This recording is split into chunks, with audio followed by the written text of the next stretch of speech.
तो एक तरफ जहां कांग्रेस और बीजेपी अपने अपने बागियों को मनाने में जुटी है, तो वहीं दूसरे खेमे के जनाधार वाले नेताओं को अपने पाले में करने की कवायद भी हो रही है। बीजेपी ने 2 दिन में कांग्रेस को बड़े नेताओं के अपने पाले में खींच लिया है, तो कांग्रेस 2 जगहों पर बीजेपी के सैकड़ों कार्यकर्ताओं को अपने खेमे में ले आई है।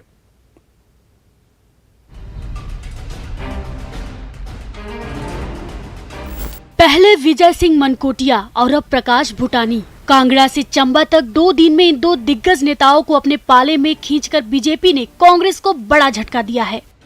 पहले 1 नंबर विधानसभा सीट चुराह में कांग्रेस को बाय बाय बोलने वाले प्रकाश भूटानी के बारे में जानिए। भूटानी की गिनती चुराह कांग्रेस के प्रमुख नेताओं में होती थी। वो कांग्रेस सेवा दल के प्रदेश सचिव थे। कांग्रेस ने चुराह में इस बार पूर्व विधायक सुरेंद्र भारद्वाज का टिकट काटकर यशवंत खन्ना को उम्मीदवार बनाया है, जिससे कई नेता और कार्यकर्ता बागी हो गए हैं। और उसी बगावत का नतीजा है कि भूटानी अपने 700 समर्थकों के साथ बीजेपी में शामिल हो गए और अब बीजेपी उम्मीदवार हंसराज को जिताने के लिए मेहनत करेंगे। आप सभी हैरान होंगे कि ये सब कैसे हो गया। हम एक दूसरे के दूर विरोधी लोग आज कैसे इकट्ठे हो गए। कांग्रेस पार्टी में जिस प्रकार टिकटों की बंदरबांट हुई है, तो गोरे न मिले ना कथिए।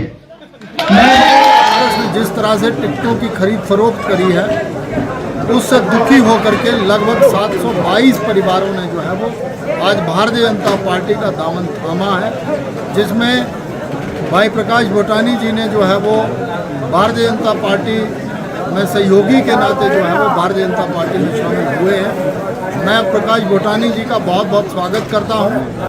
भूटानी से चंबा और चुराह में चांदी की आस है। कांगड़ा के दिग्गज कांग्रेस विजय सिंह मनकोटिया को भी बीजेपी अपने पाले में कर चुकी है। मनकोटिया मंगलवार को शिमला में जेपी नड्डा से मिलकर बीजेपी के हो गए और अब हर किसी से बीजेपी और मोदीमय हो जाने की अपील करते सुनाई दे रहे हैं। जो कुछ भी आज हमने अंतर्राष्ट्रीय स्तर के ऊपर एक नाम कमाया है प्रधानमंत्री श्री नरेंद्र मोदी जी की वजह से, ये गाड़ी तो आगे चलानी पड़ेगी। अभी तक तो मैं समझता हूँ कि आधा रास्ता ही तय किया होगा शायद। तो हम जितना भी इसमें अपना योगदान कर सके, मैं समझता हूँ कि हर एक व्यक्ति को, इस देश के हर वासी को चाहिए, देशवासी को चाहिए कि हम अपना योगदान दें। कांग्रेस भी बीजेपी नेताओं और कार्यकर्ताओं को अपने पाले में करने के लिए कोई कोर कसर नहीं छोड़ रही। ये लाहौल स्पीति की तस्वीर है, जहां लाहौल और तिंदी इलाके में कांग्रेस उम्मीदवार रवि ठाकुर को जिताने के लिए बीजेपी के कई नेता और कार्यकर्ता कांग्रेस में शामिल हो गए। रवि ठाकुर ने खुद सभी को पटका पहनाकर पार्टी ज्वाइन कराई।